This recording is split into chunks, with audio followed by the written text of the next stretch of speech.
유선에 대한 부분도 있겠고 또 자궁근종이라든지 이런 이제 종양을 일으킬 수도 있다고 말씀드렸는데 이 자궁근종 같은 경우에는 이제 굉장히 종류가 다양해서 자궁근종이 이 벽 안쪽으로 생기느냐, 벽 중앙에 생기느냐, 복벽 쪽으로 생기느냐 등에 따라서 예후라든지 치료 기간 크기 등에 대한 부분도 다 다르게 됩니다. 과거에는 자궁근종 이제 일제시대 때는 대부분 이제 한약을 복용해서 많이 이제 치료를 했거든요.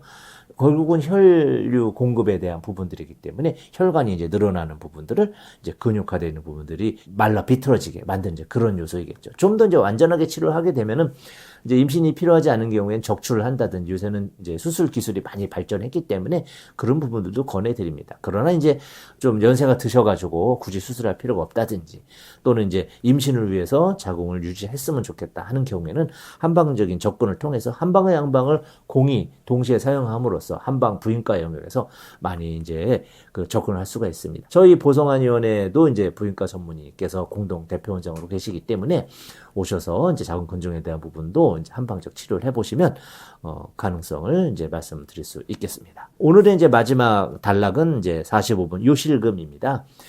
노인분들 남녀분하고 야간 빈뇨, 야간뇨가 많다고 중반에 설명드렸는데 특히 여성분들 갱년기인 경우에 이제 또 요실금에 대한 부분이 많이 있죠. 이제 이런 부분들이 이제 여성분들은 남성에 비해서 이제 근력이 좀 약하시기 때문에 복근의 힘이 약하다든지 이런 부분들이 결국은 이제 관략근에 대한 기능 저하로 나타날 수도 있습니다. 그래서 웃는다든지 가볍게 뛴다든지 재채기를 한다든지 하는 부분만 가지고도 이제 소변을 지리게 돼서 일본 노인들 같은 경우에도 특히 그래서 성인용 기저귀를 평상시에 이렇게 차고 다니시는 분들이 일상화되어 있다라고 합니다. 뭐 저희도 점점 늘고 있는 추세이기도 합니다만 그렇게 기저귀로만 해결할 것이 아니고 관략근의 힘을 늘려줄 수 있는 또 이제 요실금뿐만이 아니고 자궁 하수에 대한 부분도 있습니다.